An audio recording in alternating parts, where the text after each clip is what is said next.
Hello friends, मैं तो श्रीवास्तव आज आपको second chapter 10th SSC board का सेकंड पार्ट पढ़ाऊंगा, जिसका नाम है cell division, new cells from the existing ones. जैसा कि यहाँ लिखा हुआ है, new cells need to be produced. अब नए सेल की ज़रूरत ही क्यों पड़ी? तो दोस्तों यहाँ बहुत अच्छे से क्लियरली लिखा हुआ है कि नए सेल की ज़रूरत जो है, new cell need to be produced for growth, replacement, repair and reproduction. ये चार ऐसी चीज़ें हैं जिनको करने के लिए नए सेल्स की नीड पड़ती है। जैसे कि ग्रोथ की सबसे पहले बात करते हैं कि ग्रोथ में क्या होती है। जैसे कि हम सभी जानते हैं, यहाँ पे जो लिखा हुआ है, every organism be it a plant or animal begins its life as a single cell. कोई भी ऑर्गेनिज्म है, चाहे वो प्लांट हो, एनिमल्स हो, माइक्रो ऑर्गेनिज्म हो, वो अपनी लाइफ की जो शुरुआत करता है वो एक सिंगल सेल से करता है। मतलब we all are produce from a single cell. अब वो सिंगल सेल क्या है? वो फर्टिलाइज्ड एग है। इसी फर्टिलाइज्ड एग को हम लोग जाइगोट भी कहते हैं। ठीक है, तो इसका मतलब अगर कोई पूछे ह्यूमन बॉडी या हमारी बॉडी किससे मिलकर बनी है, किससे बनी है, तो वो जाइगोट से बनी है या फर्टिलाइज्ड एग से बनी है। ठीक है दोस्तों, तो यही सेल्स फिर बाद में क्या होती है, डिवाइड होती है और डिवाइड करके टिश्यू बनाती है, टिश्यू से ऑर्गन बनाती है, फिर ऑर्गन से ऑर्गन सिस्टम बनता है और फिर हमारी बॉडी बनता है। तो इसलिए ग्रोथ की नीड के लिए हमें सेल को डिवीज़न जरूरी है। सेल का डिवीज़न बहुत ज़रूरी है ग्रोथ के लिए। दूसरा आता है रिप्लेसमेंट। तो रिप्लेसमेंट कैसे होता है? अब जैसे कि यहाँ पे एग्जांपल दिया है कि 20 millions of red blood cells in our body are destroyed every minute. मतलब 20 million red blood cells, RBC, जो कि हमारे ब्लड में पाई जाती हैं, रेड ब्लड सेल जो कि हमारे ब्लड में पाई जाती हैं, हर मिनट, एवरी मिनट डिस्ट्रॉय होती हैं और ये रिप्लेस होती हैं किससे? नए सेल से। मतलब 20 मिलियन अगर रेड ब्लड सेल्स मर रही हैं तो 20 मिलियन रेड ब्लड सेल्स हमारी बॉडी में बनती भी हैं, और बनती कहाँ है? बोन मैरो में। तो यहाँ पे एक क्वेश्चन है कि रेड ब्लड सेल्स का फॉर्मेशन कहाँ होता है? तो दोस्तों कहाँ होता है? बोन मैरो में। उसी प्रकार प्लांट्स के केस में जो सूखी पत्तियाँ होती हैं वो गिरती हैं और नई पत्तियाँ उगती हैं। तो ये रिप्लेसमेंट के लिए भी हमें सेल डिवीज़न की ज़रूरत होती है। फिर तीसरा बात आती है रिपेयर की। अब रिपेयर की बात करें तो यहाँ पे दिया हुआ है, जैसे बहुत सारे हमारे बॉडी में कट्स हो जाते हैं स्किन्स में या फ्रैक्चर्स हो जाती हैं बोन्स में, तो उस समय क्या होता है, वो सेल्स अपने आप को रिपेयर करती हैं। कैसे? डिवाइड होती हैं और नई सेल्स बना देती हैं, और जो भी वहाँ पे ब्रोकन इंट्स होते हैं या जॉइंट्स में ब्रोकन इंट्स होते हैं, उन सब को वो क्या करते हैं? फिलअप कर देती हैं। ठीक है दोस्तों, एक रिमेंबर में ये लिखा हुआ है, इसको भी पढ़ लेते हैं। In cell division for growth, replacement and repair, growth, replacement and repair, जो अभी हम तीन चीज़ पढ़ें, the number of chromosome remain the same at each division. मतलब अगर कोई सेल है, इस सेल से अगर दो सेल बन रही है और इसमें क्रोमोसोम 2 है, तो इसमें भी क्रोमोसोम 2 होगा और इसमें भी क्रोमोसोम 2 होगा। ये कहने का मतलब है जितने भी, चाहे वो ग्रोथ हो, रिप्लेसमेंट हो, रिपेयर हो, इन तीनों चीज़ों में अगर सेल डिवाइड हो रहा है तो नंबर ऑफ क्रोमोसोम क्या होंगे? सेम होंगे एज द पेरेंट सेल के। ठीक है, the chromosome duplicate and distribute equally in the daughter cell, equally distribute हो जाते हैं। The kind of division which occur in all body cell, इस तरह का डिवीजन जो होती है हर एक बॉडी सेल्स में होता है, एक्सेप्ट किसमें?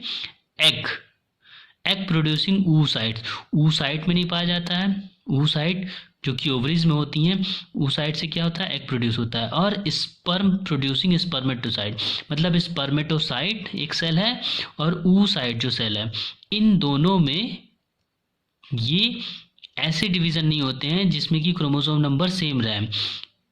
ठीक, इसके अलावा जितने भी बॉडी में सेल होते हैं उन सब में ऐसे ही डिवीज़न होते हैं जिनमें क्रोमोसोम के नंबर सेम होते हैं, और इस प्रकार के डिवीज़न को कहा जाता है माइटोसिस। तो दोस्तों बस ये याद रखो कि जितने भी बॉडी सेल्स होती हैं उन सब में जो होता है माइटोसिस होता है, और माइटोसिस में क्या होता है? एक सेल से दो सेल जो बनती हैं, उन दोनों सेल्स में क्रोमोसोम के नंबर एज इट इज़ होते हैं जो कि हमारे पेरेंट सेल में होते हैं। ठीक है, वही बात करें रिप्रोडक्शन की। तो रिप्रोडक्शन में क्या होता है, ये भी एक प्रकार की डिवाइडिंग सेल है, जैसे कि अमीबा या bacteria just divide to produce two similar independent cell by mitosis. Mitosis के द्वारा एक से दो बनाती हैं। लेकिन जब हायर ऑर्गेनिज्म की बात करते हैं, जैसे कि किसी एनिमल्स की, किसी प्लांट की, तो उस समय क्या होता है, वो रिप्रोडक्टिव ऑर्गन एक स्पेशल रिप्रोडक्टिव ऑर्गन होता है और उसमें स्पेशल टाइप का सेल डिवीजन होता है।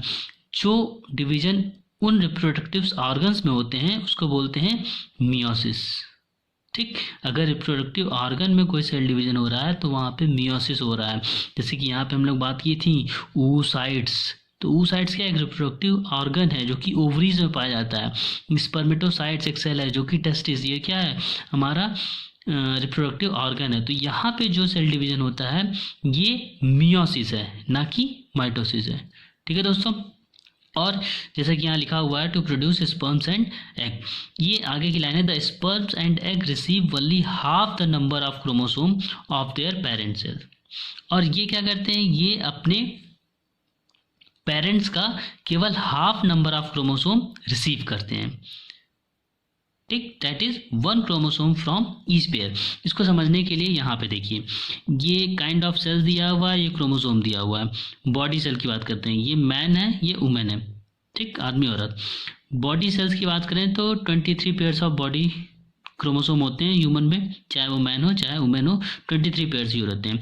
जितने भी बॉडी सेल्स होती हैं वो 2n में होते हैं, वो डिप्लाइड होते हैं। 2n मीन्स डिप्लाइड, उसमें क्रोमोसोम क्या होते हैं, डिप्लाइड होते हैं। जबकि जो सेक्स सेल्स होती हैं, जैसा कि लिखा हुआ था ऊपर, स्पर्म और एग सेल, ये हमेशा हैप्लाइड होंगी। क्यों?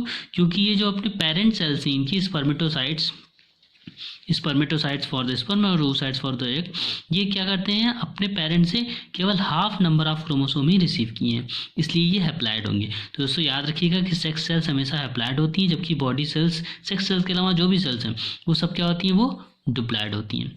और जब ये सेक्स सेल्स आपस में फ्यूज़ करती हैं, ये मेल का आयन और फीमेल का आयन जब फ्यूज़ करता है तो ये 2n बना जाता है, जिसे कि हम जाइगोट कहते हैं। यही होता है फर्टिलाइज्ड एग, और इसी से जो है हमारी पूरी की पूरी होल बॉडी बनती है। यही सेल जो फर्टिलाइज्ड एग है ये डिवाइड करता है, फिर 1 से 2, 2 से 4, जैसा कि यहाँ देखा गया।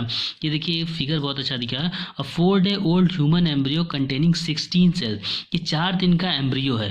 ठीक, जिसमें 16 सेल्स हैं, resulting from a 4 cell division. 4 cell division हुए हैं। पहले में क्या हुआ है, 2 सेल्स बना, दूसरे में 4 बना, तीसरे में 8 बना और चौथे में 16। 4 सेल डिवीजन हुआ और 16 सेल्स बना, और माइटोसिस के थ्रू बना। ठीक, ये एम्ब्रियो है। तो इसमें क्या हुआ, इसमें केवल और केवल क्या हुआ, माइटोसिस हुआ है, क्योंकि ये कौन सी थी, ये बॉडी सेल्स थी। और यही डिवाइड करेंगे, फिर उसके बाद कोई एक स्पेसिफिक टिश्यूज़, फिर ऑर्गन सिस्टम, फिर पूरी बॉडी बनती है। तो मैं यहाँ पे बस आपसे एक क्वेश्चन भी करूँगा कि यहाँ पे एक टर्म आया है एम्ब्रियो और दूसरा टर्म आया है जाइगोट जिसे कि फर्टिलाइज्ड एग भी कहते हैं, और एक एम्ब्रियो भी यहाँ पे आ गया। तो हो सके तो आप कमेंट बॉक्स में इस एम्ब्रियो और जाइगोट में डिफरेंस बताइएगा, श्योर। ठीक है दोस्तों, ये ज़रूर बताइएगा। फिर उसके बाद बात करते हैं टाइप्स ऑफ सेल डिवीज़न की। तो कितने प्रकार के सेल डिवीज़न होते हैं? तो दोस्तों 2 टाइप के सेल डिवीज़न होते हैं, एक होता है माइटोसिस, एक होता है मियोसिस। ये तो हम पीछे भी यही पढ़ चुके हैं कि एक माइटोसिस जो कि बॉडी सेल्स में होता है, मियोसिस जो होती है हमेशा सेक्स सेल्स में होती है। माइटोसिस में यहाँ लिखा हुआ है cell division leading to growth and development. Growth और डेवलपमेंट के लिए जो भी डिवीजन होते हैं वो सब माइटोसिस के द्वारा होते हैं। और cell division leading to the production of gamete, अगर गैमीट प्रोडक्शन के लिए कोई डिवीजन हो रहा है तो वहाँ पे मियोसिस होगा।